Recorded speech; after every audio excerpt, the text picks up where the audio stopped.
Ladies and gentlemen, welcome to a new night point of view review. In front of us is the new Renault Zoe. This is the facelift version that's slightly updated. If we come closer with a key, you're going to see the LED lights slowly turning on. There we go. And they kind of increase in brightness. You can turn them on with the remote. Gonna test them outside the city in pitch black. We have 100 kilowatts of power, front wheel drive. This is equivalent to 136 horsepower, sitting on 16-inch alloys, very comfortable. And if we check the back, we come closer with a key, it should register, turn on the lights, and they kind of increase in brightness. Very nice. Finally, the Zoe has on the rear LED taillights, not just bulbs, and dynamic turn signals. So if we use that, and then you can see the LEDs. So front lights are white-ish, but the rear are warm for the license plates, so not really consistent. If you turn on the, open the cargo space, 338 liters of cargo space for a B-class. Seems a lot. If you knock down the seats, 60/40s option, you can get 1,225, if I'm not mistaken. That is kind of maybe mixing up in my head now, but illumination's okay when you're in when you have street lights, but I think they should have added a second light. But the space is kind of fine. I think they should have added a false floor, be better usable and less noise in the background. Just to tell you, so 52 kilowatt hour battery gives you 385 kilometers of range, maybe on the highway closer to 310, or in the winter a little bit less. And price of this car is 39,000 euros with the government incentive. There's almost a little bit more than 9,000 in Croatia. You can get it closely to 30,000. Watch this. So the car is a little bit maybe tilted and the doors just fly, so watch if you're parked not to hit someone's car. Now, I have a lot of mixed feelings about this car. I'm gonna try focusing on the good things first, and then cover the things I think the Renault could work out a bit better. First, let's turn on the car. Now the layout is familiar Renault. We have nice big navigation, physical controls for the AC, digital cockpit, which is very informative. And I have to say, I really like the fact that you can see in the left bubble, you can see the battery percentage, you can see how much range you've got in kilometers, and you have the odometer. So this really shows that Renault is super comfortable in their battery range, and this car is one of the best cars when it comes to range. Definitely it's one of the best in the most tests of EVs. Now I'd like to test music for you quickly. Let's see the list. Let's see, there's something, usually at this late hour there's domestic music only. Okay, I can't play the sound for too long. The speakers are good, decent. If you turn on the volume all the way, it might be a little bit rattling, but you know, bass speakers. And now navigation, gonna keep the navigation on. Now before I head out, just to show you over here, you can have a navigation on the full screen in the middle, and the bubbles a little bit just shrink, but I think we have one on the side, so it's really not necessary. So we're gonna come back to this one. Consumption, the official data says 16 kilowatts per 100 kilometers. Here says the same, so I guess at least in the city that should be correct. I'm gonna do separate like a range test, 300 kilometers, so it's going to be separate video if you're interested into that. Let's put it into drive and head out. I'm currently in a B mode, so I prefer the B mode, but I'm going to show you. So if I put it to drive normally and I release, so I have the auto hold, I'm just going to turn it off. So if I release it and I press the drive, car jumps a little bit, so it wants to go forward faster than I'd like to. Now I'm gonna keep the auto hold on. I have this electric sound, and you can press here a button and then you can turn it off, so if you want to enjoy the silence. Now our usual route is kind of blocked because there's a road constructions, so we're gonna just go straight here this time.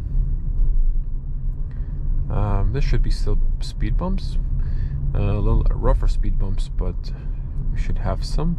So there's a little bit of construction through the neighborhood, and in the city they're changing the heat pipelines.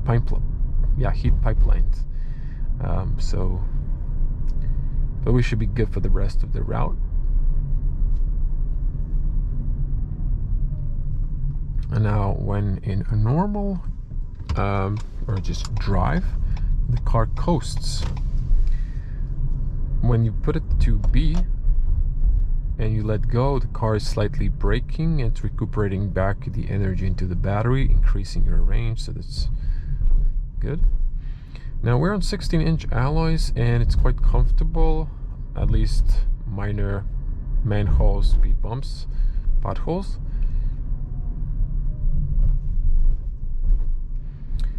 Now so about driving as well, you have an eco mode. It just turns on eco on the top in the right bubble, so this feels really nimble, excuse me. We have to press it on and then it starts to lately accelerate.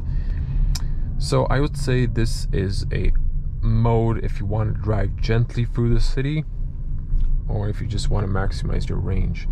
But if you want the full potential of this car when it comes to power, you should just switch it off. And now, as mentioned, this car has 100 kilowatts or 136 horsepower. Now, I have a green arrow here. So, because you can see, it can just fly off fast.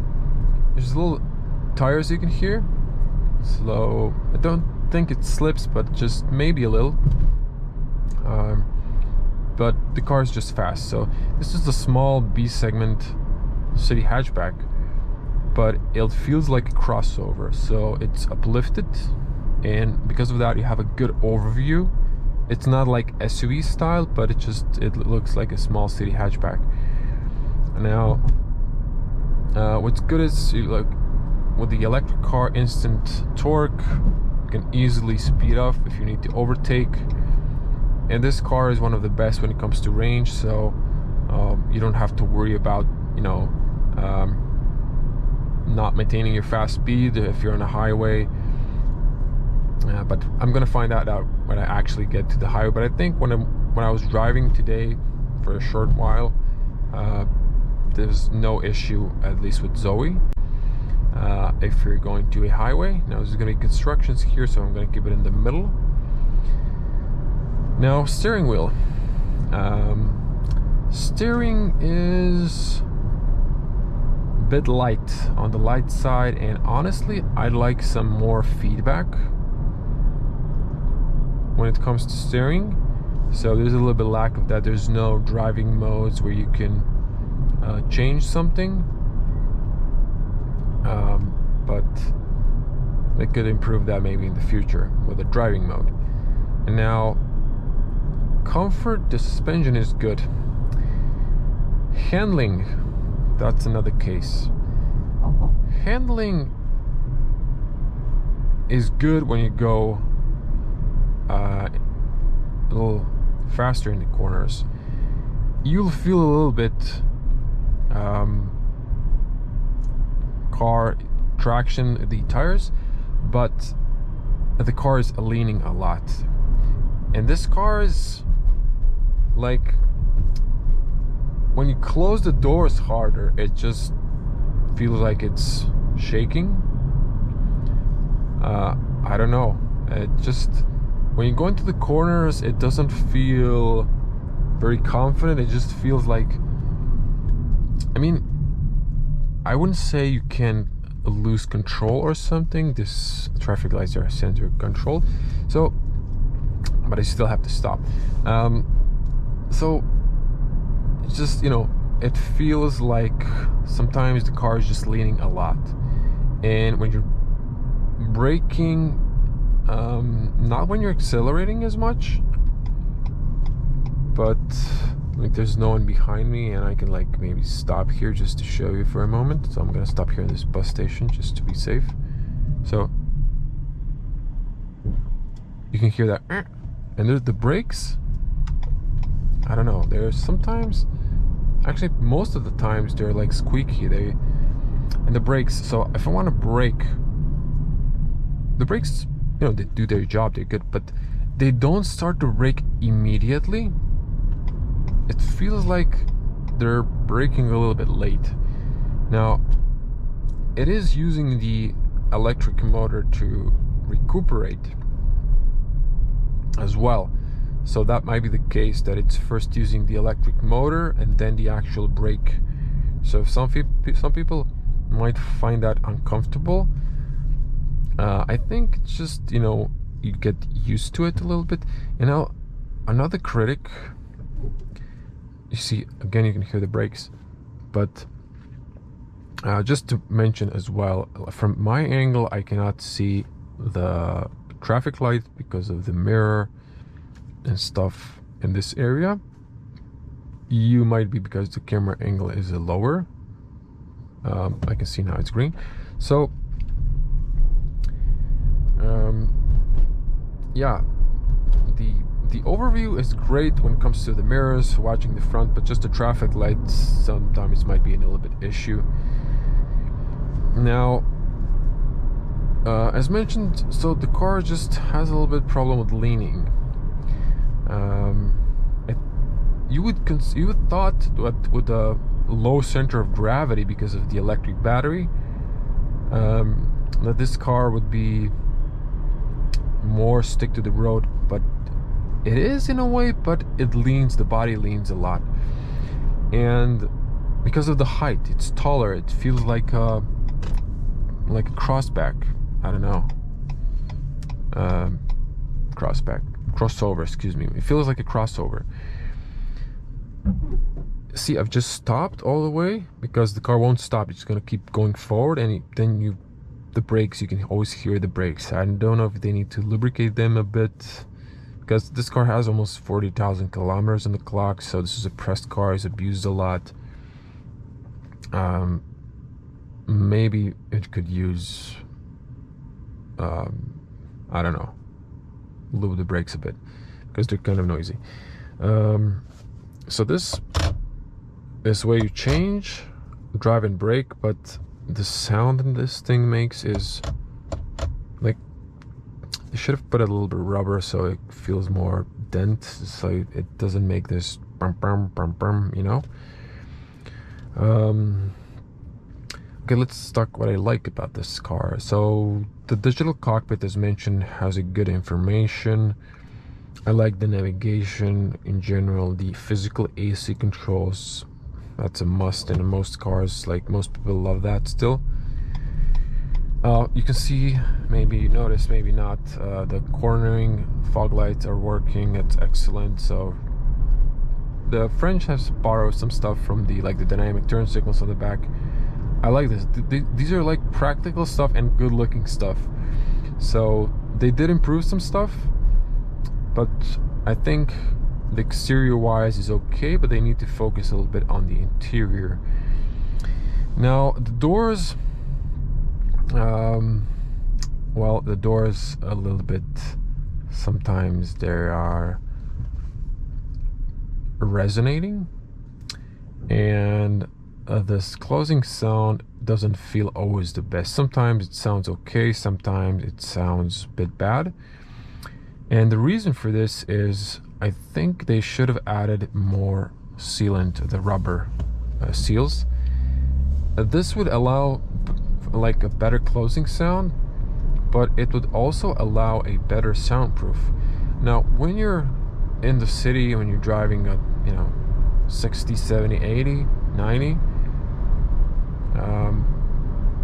actually 80, but okay, still it feels okay. The car is nice. If the road is nice and smooth, it feels great. It just cars feels like it's gliding, and it's great. It's a really nice and comfortable silent ride that you get with the EVs. But there's a but, and that is that once you get to the highway, the road noise kind of increases, but it's very loud even at speed limits. So once you get to 130, it's a bit noisy. I feel like on 100 kilometers per hour it's okay-ish, but once you get to 130, it's a bit noisy. And I think if they added another seal in the A-pillar, I think that would significantly reduce. And another reason, again, this car is tall, so because of the shape, the car is just more it's making more wind resistance, so it's less aerodynamic. Although that should be contradictory to the consumption and the range, because the car should have a less air drag in order to be more efficient. So I don't know, it just feels like the noise level isn't on a comfortable average. It is more on the noisy side. So we're gonna test that real soon, getting on the highway right now. Now top speed should be limited to 140, but we're gonna see the top speed is a little bit faster. I think I got 145 today, and 0 to 100 is in 9.5 seconds. We're not going to test that, but everything below like 8 seconds or less, 7, is just really not exciting anymore for me personally. So I'm going to go a little bit faster. So there's a little bit leaning sometimes in the car, but it's okay. But when the road is not smooth, there's a little bit rattling, mostly coming from the back end of the car or like the cargo area. Now this is really great.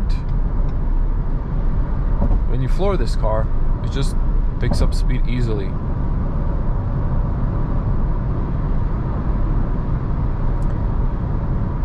And now the tarmac here is a little rough, so I'm just gonna set my cruise control. Actually, I need to overtake these cars first.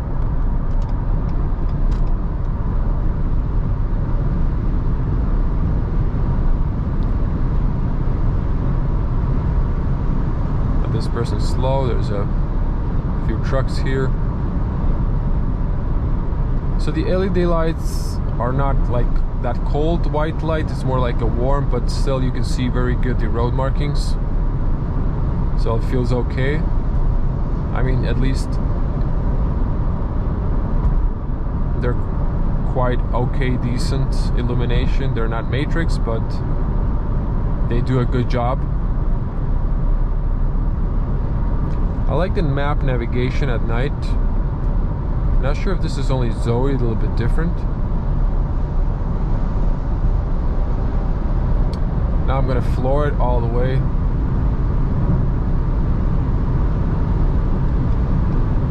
This is automatic long beam. I can see excellent in person. So I was getting 144, and it's quite noisy. Now if I set the speed to 130,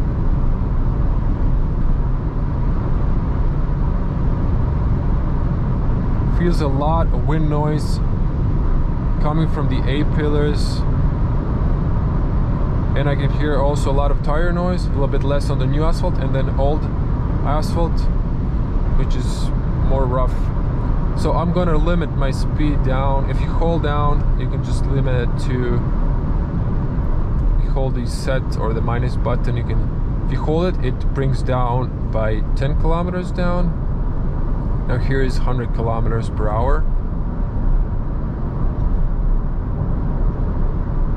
Now you can hear more tire noise rather than wind noise. But again, because of the shape of the car, I feel like the sound or the noise is amplified through the cabin a bit, and it just doesn't sound comfortable, to be honest. Now the lane assist, it kind of pushes you in the middle, or just freaks out and says grab the steering wheel, but it does the job. It's just assisting you to stay in the middle. It won't keep you in the middle. So this car only has an option of automatic parking.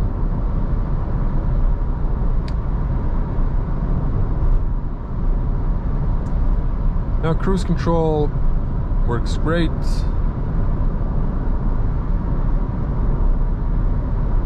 I'm gonna brake and cancel it, and then you can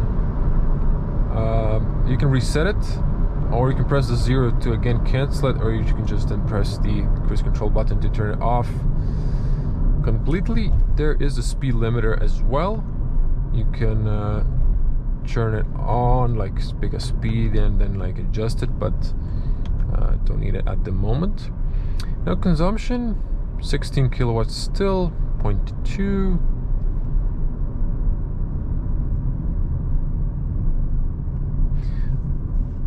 And the brake bubble, you can see we're recuperating back into the battery, or now we're using the energy.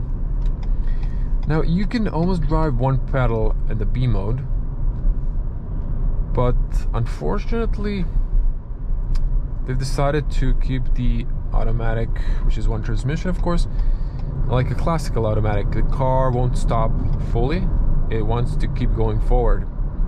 And when you think about it, that doesn't make a lot of sense for an electric car. It'd be better just to fully stop, and then you can enjoy the full one pedal drive. This way you have to still brake all the way and then use the auto hold. But it's something they can definitely change in the future if they wanted to. We're gonna turn here to do our LED headlights testing outside the street lights. So another critic, I think the top maximum speed of charging was 46 kilowatts, but a little con is when it comes to charging, you can set the percentage you want to charge to. So you cannot say in the computer, I want to charge to like 80% to preserve your battery health. It just allows you to, like EV programming, to have departured, like for the daily charging and stuff like that. So unfortunately that doesn't make a lot of sense.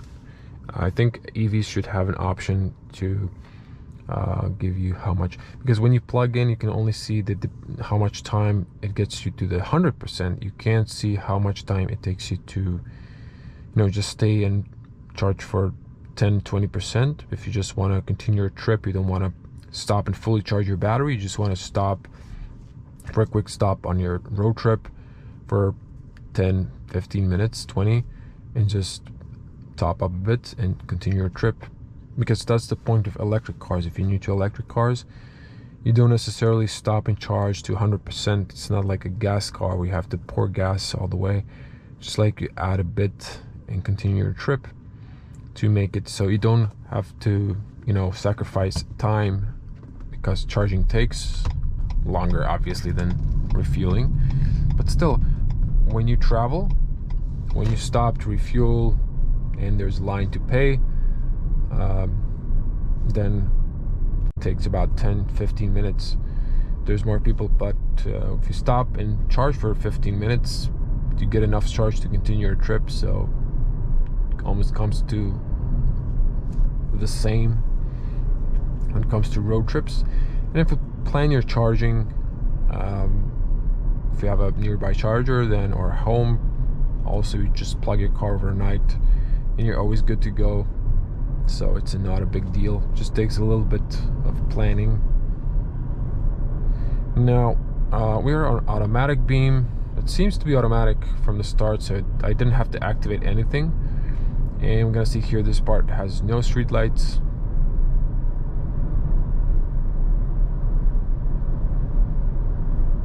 There we go. Seems decent, seems okay. And we're coming back to the part where there are street lights. Cornering fog lights, as mentioned, very nice detail.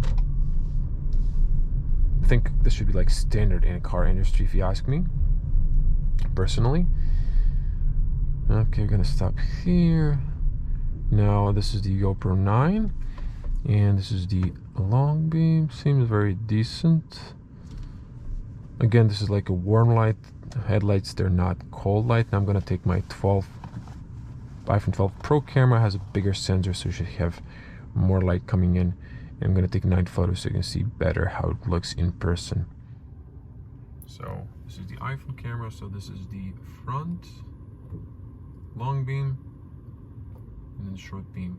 So it is very nice aligned, almost like a matrix. And then the long beam, I can see like a slightly more in person, but it's quite decent.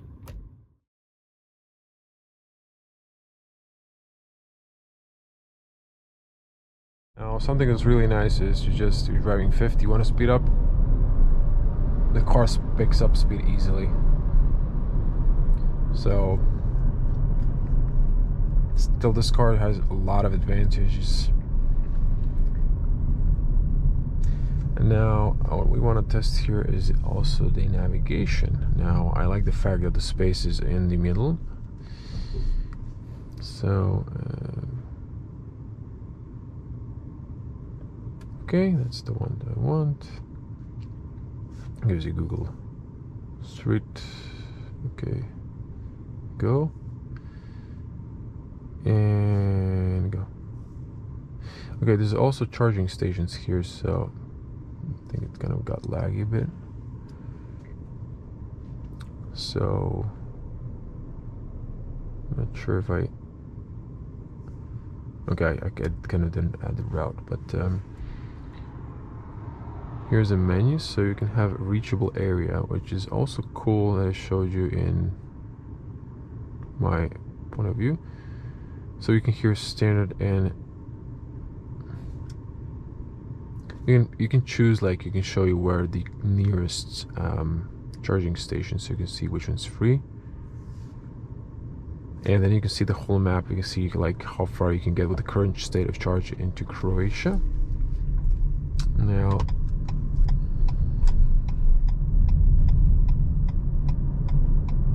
again, I wanted to add that route, but I kind of cancel it.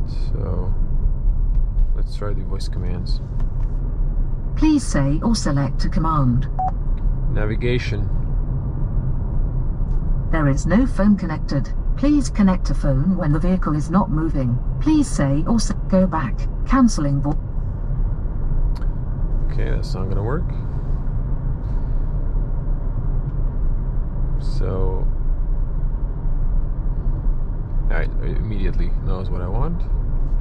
Again, go.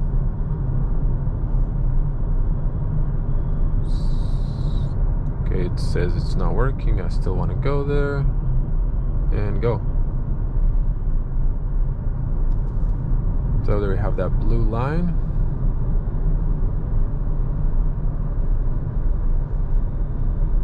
And let's check the navigation inside the menu.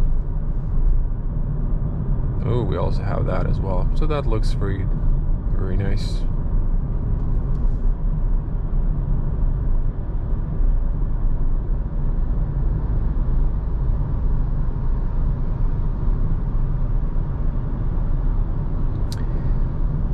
So I think it's time to give my verdict. Should you consider this car? Should you buy it, or should you avoid it? To To be honest, I'm between you should avoid it and you should consider it. Why? Because this has one of the best ranges. It certainly looks good, but some of the interior details and the build quality could be a bit better. And it's to the point that I think Renault could definitely achieve those things to be on a higher level. It's only the matter if they want to or do not want to. I don't know. I don't think that should be an issue for a legacy car brand, but I guess they have their reasons. Now, I do understand this was one of the early EVs. The batteries are still expensive, so they had to make maybe some cost savings. But I'm looking forward for the Zoe second generation. 39,000 euros isn't cheap, even with a government incentive. If you get it to 30, if you do have such a good government incentive, still for 30,000 euros for a B segment car, I think that's a lot of money. And I don't know, I would personally, I would be lying if I would say I would buy this car. I would look at something else, to be honest, just because of those cons, because I think they outshadow the pros on this car. And I don't think on this channel I ever said that about a car, because I think there's such a good things about this car, but again, those bad things, I don't know. For me personally, I wouldn't buy this car because the competition is so good. And if you're not limited with your budget, like I know in Germany for 13,000 euros you can buy a Tesla Standard Range Plus, which is a premium car. In Croatia you can buy for 36,000 euros with the incentive, so it doesn't really make a lot of sense to purchase this car.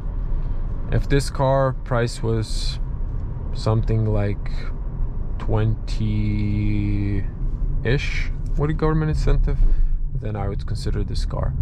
But with the current price tag, I just can't justify that personally. Now, if by some case you have this car a lot cheaper in the country, then go for it. But again, I think Renault needs to fix one of this, some of the stuff, and that's like too much body leaning, and the brakes sound like make sounds that just shouldn't be there, and the interior, like when I lean my hand on the side, it just makes horrible sounds. I mean, I'm at 40,000 kilometers. I don't want to hear this. This is still like a brand new car. This car is like 6 months old, I don't know, or maybe a little bit more, but just it feels like there's a certain lack of quality inside the interior, and the back end, the cargo, I don't know, something's making noises when you're on a bumpy road. Certainly something you don't want in your car. So I think I'm being 100% objective here, and I'm trying not to be harsh on the car, but it is what it is. So I can't hide this sound. If I lean accidentally, I cannot. If the dash makes sounds, which it did on the cobblestone, which is not really a common thing these days, but still sometimes, if you live in Europe in some, you know, urban areas like city center, it's not going to be pleasant to hear all those sounds inside your car. But again, this car has an excellent range, excellent acceleration. Yeah, it definitely has its pros, but I think they should work on those cons, and this car will be excellent in the future. The sound is off now. Now it's on, and it honestly sounds bad because it sounds like a bus or something. I don't know, that's the first thing that it reminded me of when you're driving in a bus and you hear that braking sound. So yeah, that's about it. Reverse camera, decent, but could be a little bit more sharper. Sometimes it's kind of blurry, depends on the light. Man, I like to use those mirrors because I'm never 100% sure with the cameras. Just the way they work is that they sometimes, because of the fisheye lens, distort the picture. So I'm really not sure when you're coming close to a wall, is it right or not, honestly.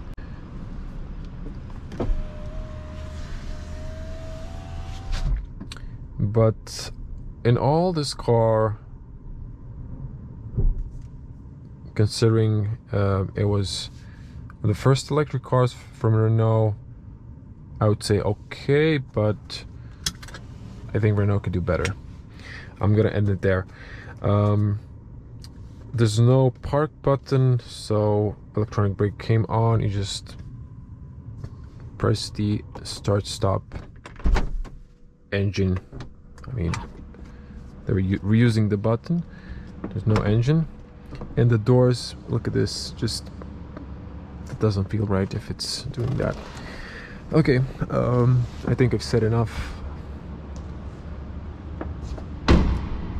A lot of potential in the car, just isn't there yet. They improved the exterior details, but I think they should not stop here. I think they should keep improving this car, and this will be a great little car. So thank you for watching. If you liked the video, make sure to subscribe. It's free. Click the bell to get notifications for future videos. I will keep doing reviews of electric cars. I just purchased a Tesla Model 3. There's going to be multiple videos in the future. Just haven't found time because I had some press cars and some salon cars to review. And as always, stay safe on the road and at home. I'm going to see you in the next one. Bye.